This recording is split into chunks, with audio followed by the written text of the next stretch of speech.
E você quer, em nome do Senhor Jesus, ser livre. Ao som da voz do Senhor Jesus, todos os grilhões, tudo aquilo que tem prendido a sua vida, pode cair. Eu vou contar até 3. Quando eu falar 3, você vai dar um grado de vitória e vai jogar fora tudo que te prende, tudo que aprisiona a sua alma de ser livre. Não se engane, mesmo dentro da igreja você pode estar aprisionado. E quando eu falar 3, você vai jogar fora e vai dar um brado de vitória, porque você é livre, mais do que vencedor por aquele que te amou primeiro. Amém? Amém, igreja?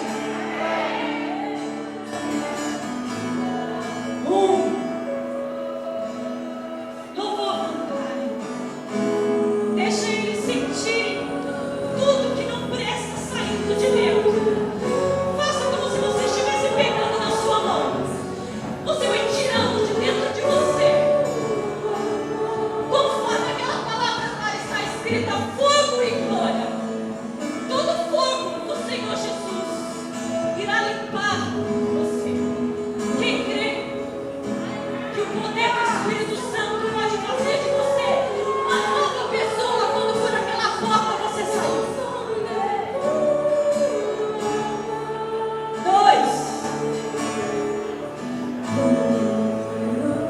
Quebra os leões, alivia os aflitos, transforma os doentes e oprimidos ao som da tua.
nós se perca ou fique para trás. Porque Ele nos ama. Se você tem sentido que ninguém te ama, ninguém se importa com você, isso é mentira. O Senhor Jesus nos ama de tal maneira que se importa com os mínimos detalhes das nossas vidas.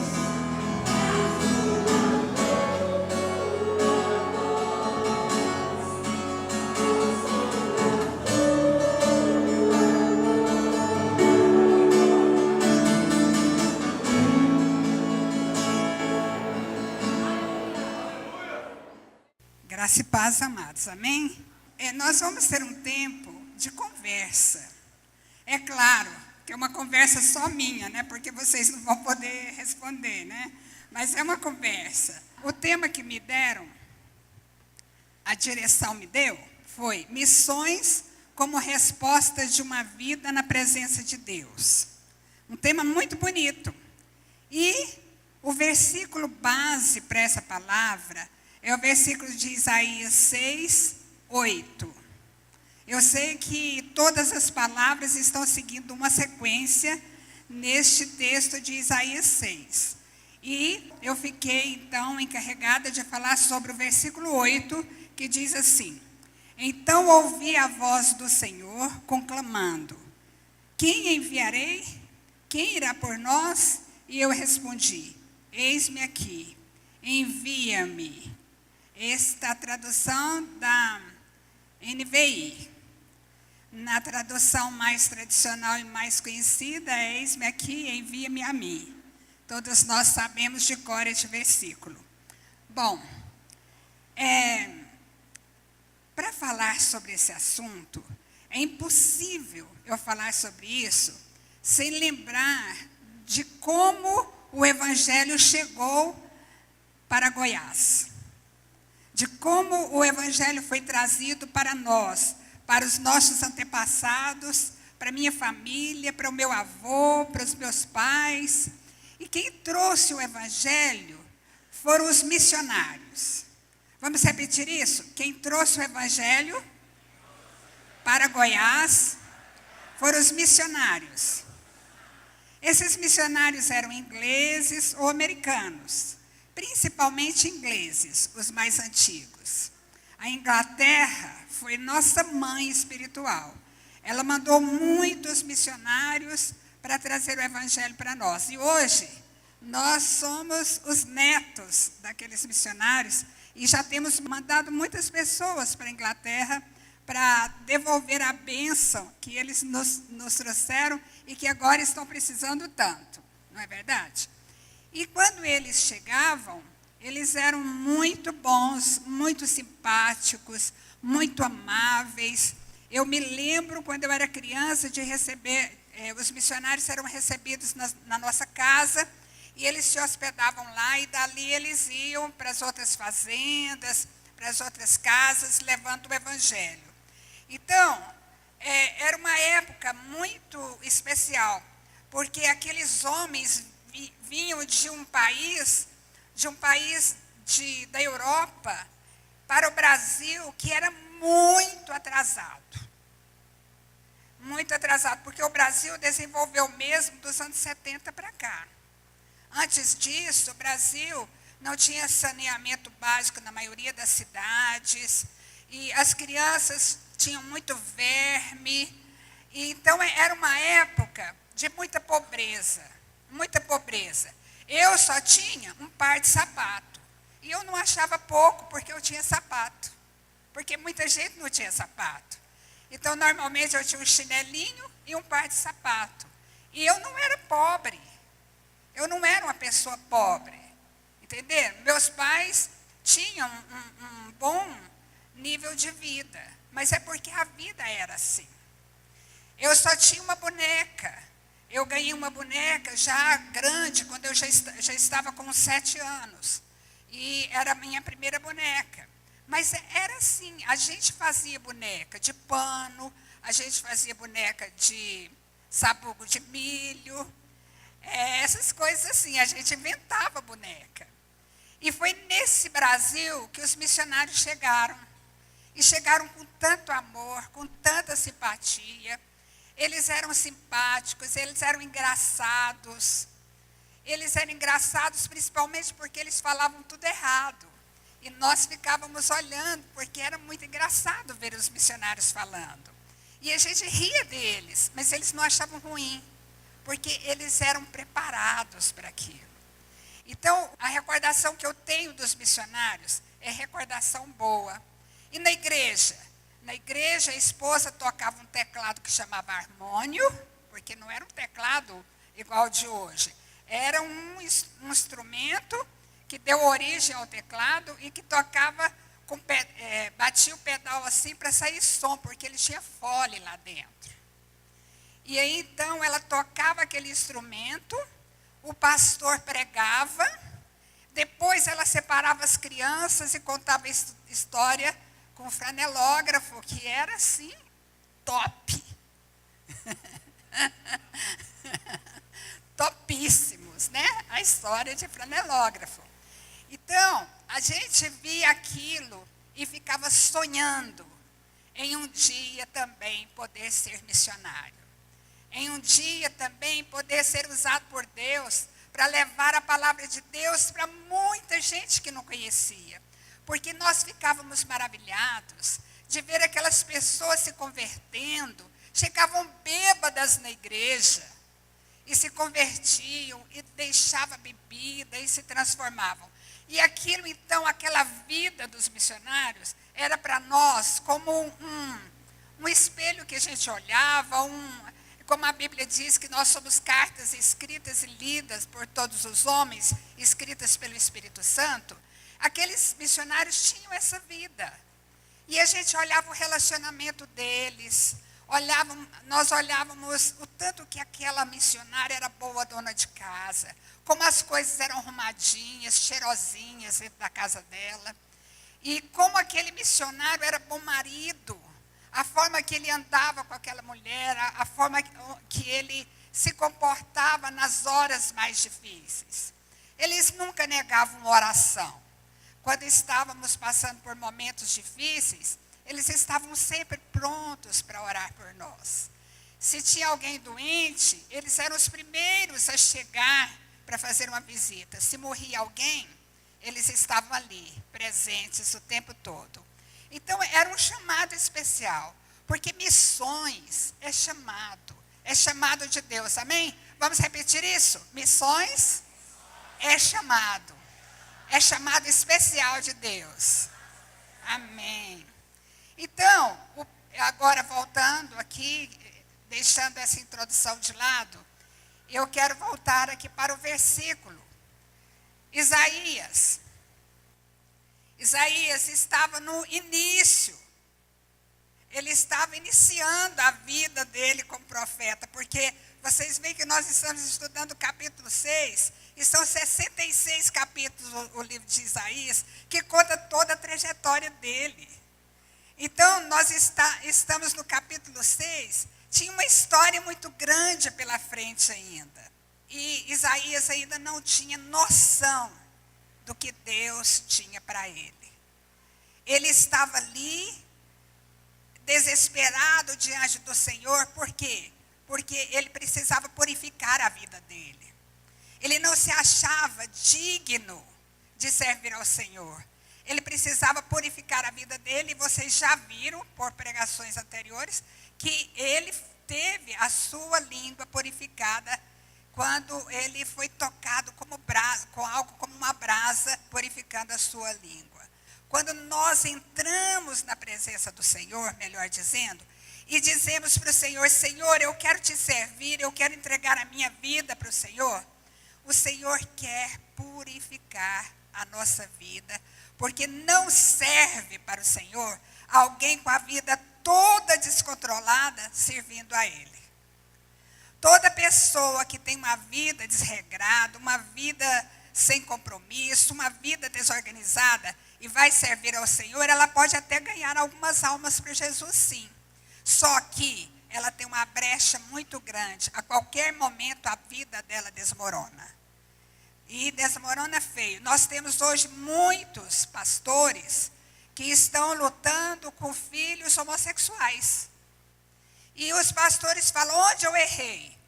Olha, provavelmente alguma coisa não foi consertada na vida de vocês lá atrás. E quando um pastor, ou uma pastora, ou um servo do Senhor tem uma brecha, quando o inimigo entra, ele entra trazendo algo muito pior do que você pode imaginar. Então, nós precisamos consertar a nossa vida. Nós não sabemos qual é o nosso futuro, qual é o nosso amanhã. Nossa vida precisa ser consertada. O homem de Deus, a mulher de Deus, precisa ter vida no lar. Precisa ter vida equilibrada. Eu vou contar algo que aconteceu essa semana comigo. Eu fui ao médico. E quando eu ia saindo da clínica, tinha um homem que vende picolé, que estava brigando com o guarda. E o homem fala, você é muito sem educação, você não tem consideração com ninguém, você é um... E falou aqueles palavrões assim que eu não posso repetir aqui. E ficou muito nervoso e eu fiquei assim, meio paralisada vendo aquilo. Eu fiquei parada olhando. Foi assim uma atitude que eu nem percebi que eu fiz. E aí quando aquele homem do picolé me viu parada, parece que ele ficou incomodado com o meu jeito parado olhando. E ele falou assim, esse pessoal daqui é muito sem educação, não tem consideração com a gente. Ele tentou justificar, eu não conheço ele, mas ele tentou justificar para mim o porquê que ele estava tão nervoso. E ninguém falou nada. Ele saiu para a calçada e eu saí também para ir embora. E quando eu cheguei na porta, assim, na calçada, ele estava pregando para um homem. Ele estava falando, só Jesus salva. Você precisa de Jesus no seu coração, porque é muito difícil viver sem Jesus. Eu quero te convidar para a minha igreja. Falou o nome da igreja dele, eu não vou falar aqui, tá? Por ética. E você deve ir para a minha igreja. E aí, então, eu fiquei pensando, que evangelho é esse que nós temos vivido hoje? Que evangelho é esse que cada um de nós tem vivido? Nós precisamos viver um evangelho certinho. O evangelho daqueles missionários que chegaram e trouxeram o evangelho por toda a nossa região. Por isso nós estamos aqui hoje, porque somos talvez a terceira ou quarta geração depois da vinda daqueles missionários. Mas temos um desejo enorme de viver uma vida de Deus, porque um dia alguém trouxe essa semente para nós. Mas nós precisamos ter modificação de vida, porque missões é uma resposta de vida na presença de Deus. A primeira coisa que você precisa fazer é ir para a presença de Deus. Muitas vezes eu já me coloquei e me coloco assim, de forma diferente na presença de Deus. Porque a maioria das vezes que eu recebi uma tarefa, eu me senti muito incapaz. Muito incapaz. E eu continuo me sentindo incapaz. Porque eu sou mesmo. Eu sou incapaz. Então eu tenho necessidade de ir para a presença de Deus e dizer isso para Ele. Deus, eu sou incapaz. Mas se o Senhor me colocou nessa posição, nessa situação, nesse lugar, então que o Senhor me capacite. Porque realmente eu não sei o que fazer. Hoje o Sinomar veio e ele falou para mim assim, Noemi, se você recebesse tantos milhões, ele colocou um tanto lá que eu não me lembro. O que você faria com esses tantos milhões, né? E eu fiquei pensando, eu falei, eu não sei o que eu faria. Eu teria que ir para a presença de Deus e pedir capacidade, pedir o dom da administração financeira, porque eu ia precisar de mais de Deus para eu saber o que fazer com aquele dinheiro. Porque eu não estou preparada, eu não estou capacitada, eu não estou pronta. Então, imagina você, se você recebesse milhões, o que você faria com os milhões? Ah, eu já sei, você está vendendo casa, comprando casa, dando presente aí na sua cabeça, né? Mas olha, se você for pela sua cabeça mesmo, você vai acabar com esse dinheiro. Você tem que ir para a presença de Deus, porque tudo na nossa vida é assim. Nós precisamos orar. quando eu fiz pela primeira vez, já casada, assim, já com os filhos maiorzinhos, que eu decidi mesmo me entregar ao Senhor, eu falei, Senhor, eu quero me entregar a Ti de uma forma diferente. E para isso, eu vou começar com um propósito. Eu vou fazer 1 hora de oração por dia. Gente, é claro, eu não estou aqui denegrindo, mas eu era da igreja presbiteriana. E lá eu não tinha hábito de ouvir alguém falando que fazia propósitos. Porque não é uma linguagem comum na igreja presbiteriana, embora eu tenha recebido muito lá. Mas eu estava fazendo um propósito diferente. Eu queria estar na presença do Senhor 1 hora por dia. Bom, quando nós não temos intimidade com a pessoa, e nós resolvemos conversar com aquela pessoa, o assunto acaba logo, não é, gente? Quando você não conhece a pessoa, você vai falar de onde você é. Ou você tem filhos? Que idade tem seus filhos? Aí, quando acaba tudo, você fala, nossa, a chuva está demorando, né? O tempo está quente. Você começa a inventar coisa porque você não tem intimidade, você não sabe o que conversar. E eu não tinha intimidade com Deus para conversar 1 hora. O que eu ia conversar com Deus 1 hora para quem não tinha o hábito de conversar 10 minutos? Aí, então, eu tive que fazer essa conversa em doses homeopáticas. Então, eu resolvi fazer 6 tempos de 10 minutos por dia. E mesmo assim, amados, quando chegava 6, eu ficava olhando no relógio, ainda falta 4 minutos. Deixa eu declarar a palavra aqui agora. Porque eu não tinha intimidade. Mas eu tinha feito um propósito, eu tinha que cumprir. Passado alguns dias, eu já estava muito mais livre para conversar com Deus. Porque eu estava criando intimidade. E aí, eu já comecei a tomar só 4 doses por dia, de 15 minutos, desse remédio. Eu comecei a fazer 4 orações de 15 minutos. E aí eu conversava com Deus naqueles 15 minutos, e foi muito bom. Aí, quando eu comecei a achar que 15 minutos era pouco, eu passei a fazer 3 momentos de 20 minutos. Depois, 2 momentos de meia hora. E daí, eu já conseguia fazer a 1 hora inteira e achava até pouco. Por quê?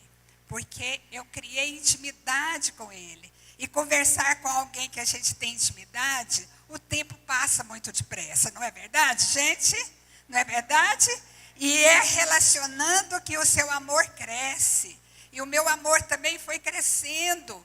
O meu amor por Deus, o meu amor pela obra dEle. E Ele começou, então, a fazer coisas especiais comigo.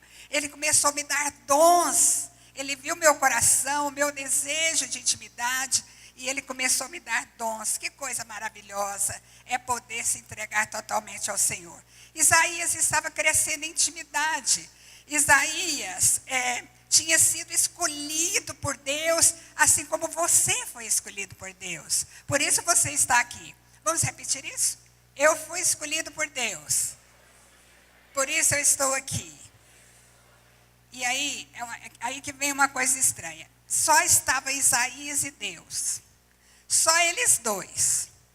E aí, de repente, Deus fala para Isaías assim, a quem enviarei? Ué, Deus tem umas coisas. A quem enviarei? Só tinha ele e Isaías. Será que ele esperava que Isaías falasse assim, ao bispo Sebastião? Ou então, o apóstolo, Deus, tem um amigo meu muito bom, o senhor pode enviar ele. Eu não, Senhor, porque eu estou num momento da minha vida assim, que eu não estou podendo largar o meu trabalho, não é, pastor Jefferson? Então, e será que Isaías foi falando isso? Será que Isaías foi falando como algumas mulheres falam assim, olha, agora não dá, porque os meus netinhos estão pequenos ainda. Quando eles crescerem, aí eu vou dedicar minha vida a Deus. Mas quando esses netos crescerem, ela já está tão velha que ela não tem condição mais de servir ao Senhor, porque ela não tem força física. Ou então aquele homem que fala, não, Deus, o Senhor está me chamando, mas olha, se eu for me dedicar, eu vou dar pouca atenção para minha família, ou então não vou poder me dedicar tanto ao esporte preferido. Não, mas Isaías não. Isaías estava sozinho, mas ele foi confrontado com o Senhor. Sabe, quando eu leio isso aqui, eu fico pensando, Deus é muito interessante. Ele parece aquela mãe que só está ela e o filhinho, e ela fala assim, quem vai dar um abraço gostoso na mamãe agora? Aquele filhinho, só ele que está lá, ele sai correndo e dá o abraço da mamãe, né? E assim foi a pergunta de Deus para Isaías. Só estava ele, Isaías, a quem enviarei? A quem? Isaías não teve outra resposta, senão dizer, envia-me a mim, eis-me aqui, Senhor. Eis-me aqui, olha aqui, aqui estou eu, envia-me a mim. Eu estou disposto a enfrentar tudo que o Senhor tem para mim. É assim, Deus também está nos chamando. Deus está chamando você para a obra. Porque nós temos que dar continuidade no trabalho dos primeiros missionários. E Ele quer você, jovem que está aqui, você, senhor, senhora que está aqui. Ele quer todos nós, entregando a vida para o Senhor, melhorando a nossa intimidade com Ele e indo fazer aquilo que Ele tem para nós fazermos. Bom, o coração de Isaías se inquietou.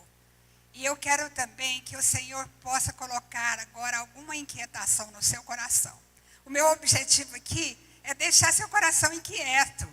É deixar você intrigado ou intrigada, dizendo, Senhor, estou aqui, envia-me a mim, eu não sou capaz, por mim mesmo eu não sou, mas eu quero me entregar totalmente ao Senhor, eu quero entregar a minha vida ao Senhor, e o Senhor vai me capacitar. Amém? E aí então, o Senhor vai fazer com que você tenha experiências maravilhosas com Ele. Quando você tem uma experiência com o Senhor, a sua disposição muda. Você sai do sofá, você sai da cozinha, você sai da sua casa. Você tem disposição, porque Deus te dá disposição. Amém? Você nunca mais é a mesma pessoa. Depois que você se entrega, depois que você diz, eis-me aqui, Senhor, envia-me a mim, você não é mais a mesma pessoa. Amém, amados? Bom, mas se tem algum pecado que tem prendido a sua vida, você precisa se colocar diante de Deus, confessar o seu pecado e mudar a sua vida. Amém, amados? A confissão sincera gera mudanças. Quando você faz uma confissão sincera, gera mudança.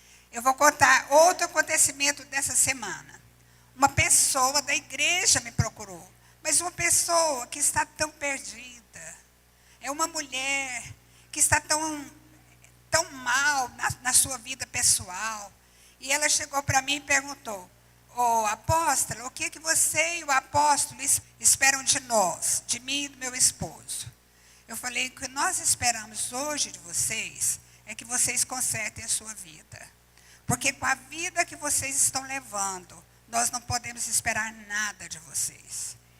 Você precisa começar com coisas básicas, sendo boa esposa, e boa dona de casa e boa mãe. Que é coisa mais básica para uma mulher? Coisa mais básica para uma mulher é isso. Ser boa esposa, boa dona de casa, boa mãe. Se você não for boa esposa, não for boa dona de casa e não for boa mãe, você não serve para trabalhar na obra do Senhor. Não serve. Às vezes você se coloca como intercessora. Eu sou intercessora, mas a sua casa está uma bagunça. O seu casamento tá morrendo. Os seus filhos nem vê você. É preciso mudar. Tem que mudar a sua vida. Se sua vida não mudar, não serve. Eu gosto de contar que quando meus filhos eram crianças, eu fiz a entrega deles para o Senhor. Quando eu fiz isso, o André tinha 7 anos. E meus filhos eram estudiosos, bons filhos, mas estava passando por um momento que eu mesma não estava me sentindo capacitada como mãe.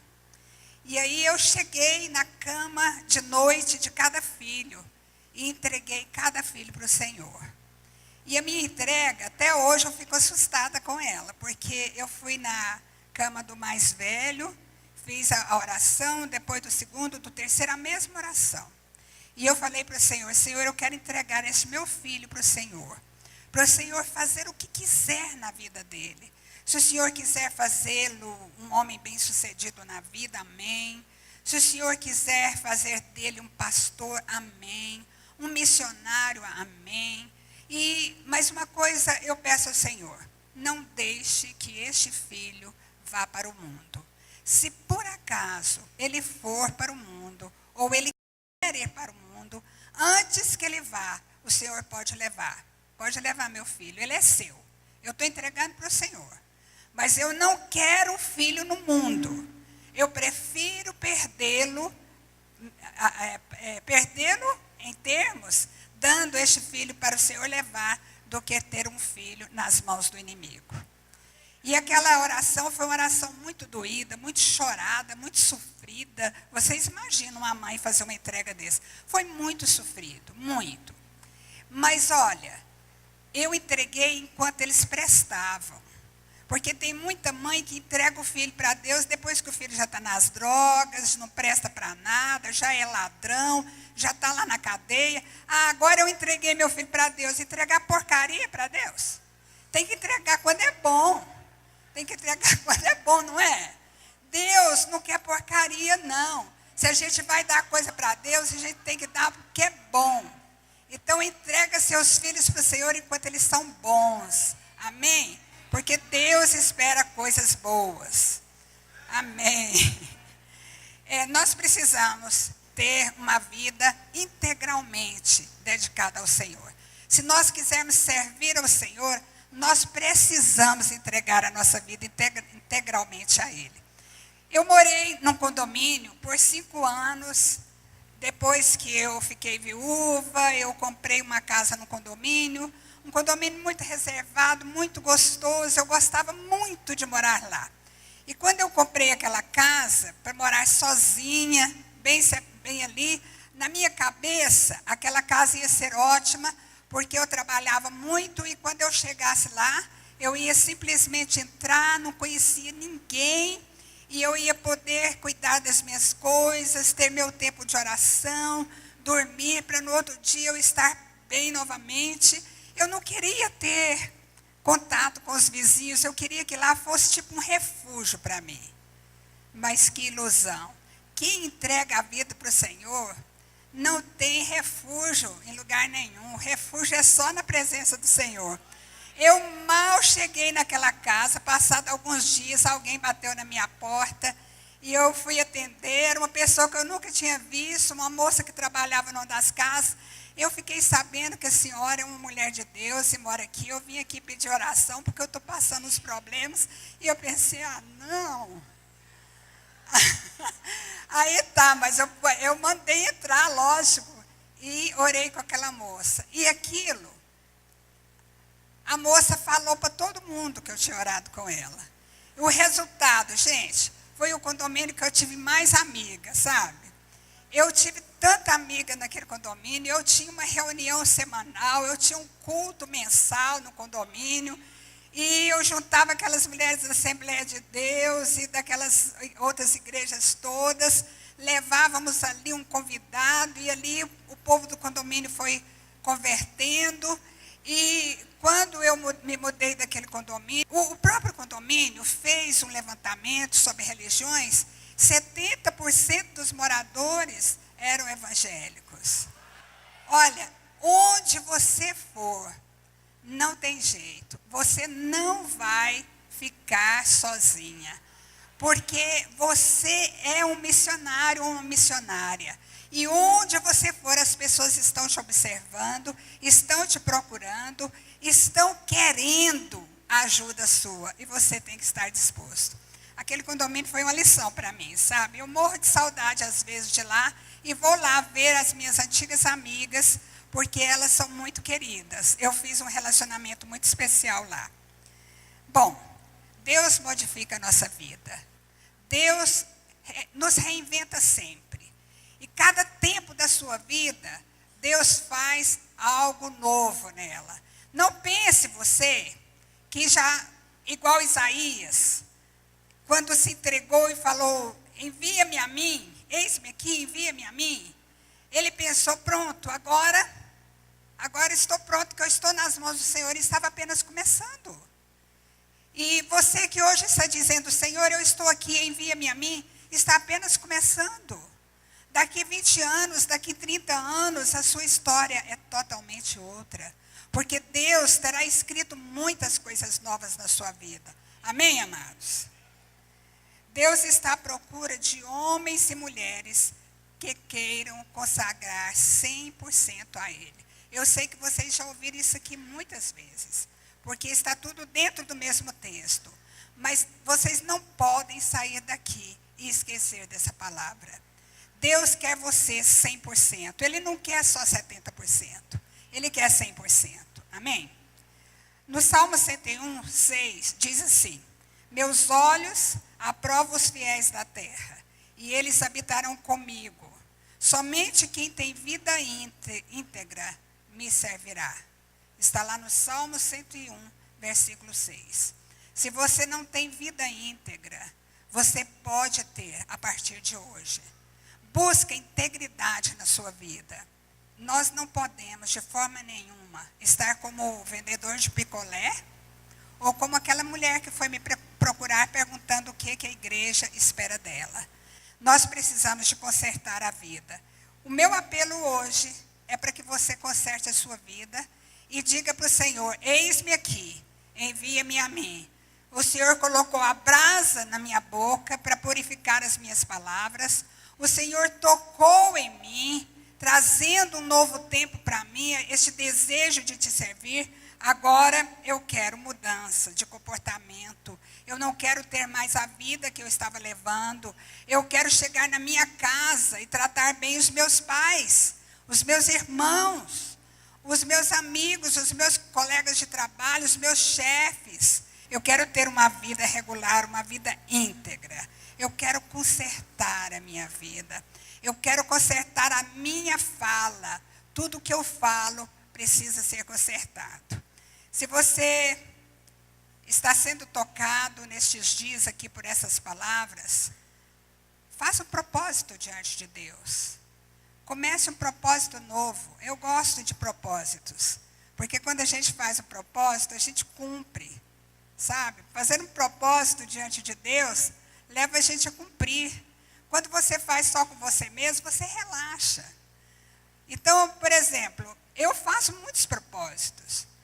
Eu resolvo, assim, agora eu vou fazer um propósito de 6 meses sem comer doce. Porque se ficar sem comer doce para mim, gente, é terrível. É terrível. Então, quando eu faço esse propósito de ficar 6 meses sem comer doce, como Deus faz na minha vida? Porque eu oro muito mais. Faça propósitos simples, aparentemente bobo para algumas pessoas, mas vai ter valor, porque vai te aproximar mais de Deus. Como Deus preparou Isaías, Ele quer preparar você, Ele quer que todos nós sejamos pessoas prontas para sermos enviados, quer seja para o condomínio, quer seja para toda a cidade, ou quer seja para outro país. O ano passado eu fui visitar Moçambique. E lá em Moçambique, a gente vai e a gente fica querendo muito levar algumas coisas para eles. Então a gente leva uma mala de sandália havaiana, leva malas e malas de roupas que a gente ganha dos irmãos. Mas quando a gente chega lá e que a gente vai fazer a distribuição daquelas coisas, nós vemos uma realidade muito grande na nossa frente. Não tem sandália havaiana que chegue, não tem roupa que chega, não tem balinha que chega, não tem pirulito que dê para o tanto de criança. Você pode levar malas e malas que não vai ser suficiente, porque a carência é muito grande. Então, no segundo dia, a gente entra numa crise, todo mundo entra. A gente entra numa crise que a gente fica sem saber o que fazer. Eu entrei para o quarto e falei, Senhor, eu estou me sentindo impotente. O que eu vim fazer aqui? Eu estou totalmente impotente diante da situação neste lugar. E aí Deus me fez lembrar dos missionários que chegaram no Brasil quando eu era criança. E Deus falou comigo ali naquele momento ao meu coração. E eu senti que aqueles missionários não trouxeram nada. Eles não trouxeram chinelo, eles não trouxeram boneca, eles não trouxeram pirulito, eles não trouxeram balinha, eles não trouxeram remédio, eles não trouxeram nada. Eles trouxeram Jesus. E quando Jesus entra na vida das pessoas, a realidade de vida vai se transformando. Tudo vai se transformando. Eu sei que todos vocês têm experiências para contar nesse sentido. Todos vocês têm visto as pessoas chegarem nas suas igrejas sem nada. E de repente aquelas pessoas vão tendo condição, e seus filhos vão estudando em escolas melhores, seus filhos vão para a faculdade, eles mudam a vida, eles mudam tudo. Eu estou voltando nisso para encerrar a minha palavra. Eu fico pensando o quanto foi bom aqueles missionários chegarem em Goiás naquela época. Meu pai tinha 7 filhos, 7 filhos. Na cidade que eu morava, só tinha um grupo escolar que fazia até o 5º ano. E quase todas as pessoas da cidade só foram até o 5º ano. Mas Deus deu condição para o meu pai. Quando nós chegávamos para o 6º ano, nós íamos para o internato, o Couto Magalhães em Anápolis, que era uma escola evangélica, também de missionários na época. E todos nós estudamos internos do Couto Magalhães. E todos nós formamos. Hoje meu pai olha para a família e ele tem uma satisfação enorme de ver um filho psiquiatra, um filho juiz, um filho engenheiro, uma filha psicóloga, uma filha empresária. Ele olha assim, uma pastora, ele olha assim e ele fica feliz de ver o que aconteceu com a sua história. Ele pode ver a outra geração dos netos sendo criados. Ele pode ver a família crente. Ele pode ver o progresso que foi. Tudo porque Jesus entrou na vida dele. Então, às vezes, você não tem coisas materiais para dar. Mas se você tem Jesus para levar, e se aquela vida é transformada, a história daquela família muda. Amém? Então, isso me animou naquele dia, lá em Moçambique. Eu saí do quarto e falei, onde eu for, eu vou testemunhar o que Deus tem feito na minha vida. Porque é Jesus que muda a vida deste povo aqui. Então, foram dias maravilhosos, porque eu fui em muitas aldeias. E em todas as aldeias, eu pude ver o que Jesus já está fazendo naquelas vidas. Então, o Senhor está te chamando. O Senhor está fazendo um convite para você. O Senhor está dizendo, a quem enviarei? A quem enviarei? E se você está dizendo, eis-me aqui, Senhor, envia-me a mim, Ele vai fazer algo diferente na sua vida a partir de hoje.